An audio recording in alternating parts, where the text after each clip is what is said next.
Assalamualaikum warahmatullahi wabarakatuh. Hari ini kita sambung sikit lagi kecek berkaitan dengan takwa. Sifat yang diminta oleh Allah Subhanahu Wa Taala untuk kita cari khususnya dalam masa kita sedang menjalani ibadat puasa ini. Dalam Al-Quranul Karim, pengenalan ataupun ta'rif berkaitan dengan takwa ini dia disebut oleh Allah Subhanahu Wa Taala dalam 7 ayat yang jelas dan mudah untuk kita fahamlah. Antara ayat yang disebut oleh Allah Subhanahu Wa Taala berkaitan dengan ciri-ciri orang yang bertakwa ni ialah ayat yang kedua sehingga ayat yang keempat dalam surah Al-Baqarah. Bismillahirrahmanirrahim. Alif Lam Mim. Dzalikal kitabu la raiba fihi hudal lil muttaqin alladzina yu'minuna bil ghaibi wa yuqimuna as-salata wa mimma razaqnahum yunfiqun walladzina yu'minuna bima unzila ilayka wa ma unzila min qablik wa bil akhirati hum yuqinun. Dalam dua ayat yang pertama dalam surah Al-Baqarah ini ada lima ciri orang yang bertakwa ataupun sifat-sifat yang perlu ada pada orang yang bertakwa, ataupun sebaliknya kalau kita nak menjadi orang yang bertakwa kita kena ada 5 sifat ini, ataupun kita kena usahakan untuk mendapatkan 5 sifat ini. Yang pertama, Allah Ta'ala sebut Zalikal kitabu la raiba fihi hudal lil muttaqin. Orang yang bertakwa ni ialah orang yang menjadikan Al-Quran itu sebagai hudan ataupun sebagai petunjuk.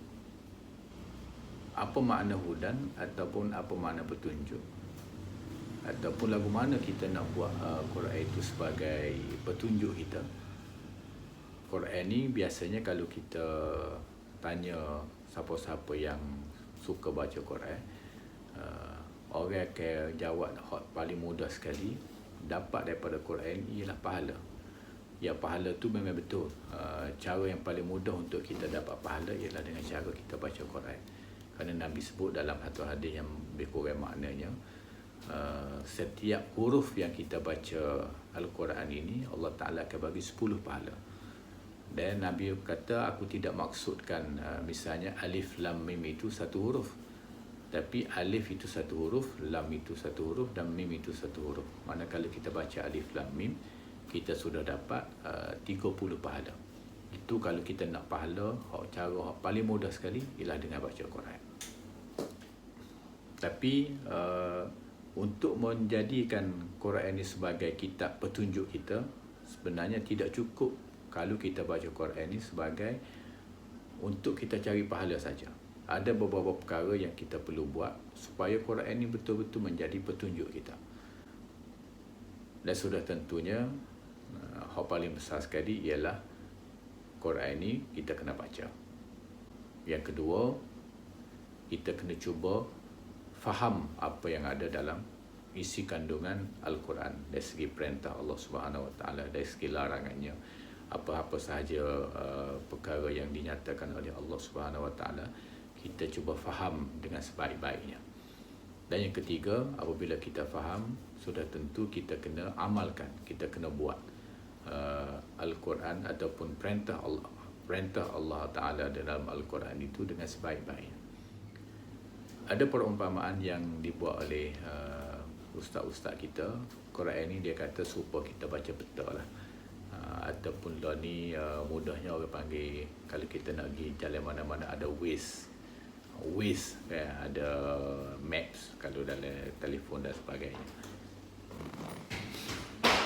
Macam kita guna Waze, pertama kita guna Waze ni, kita kena tahu gapo hak dia royak. Kita kena faham gapo hak dia sebut. Dan sudah tentunya kita kena ikut.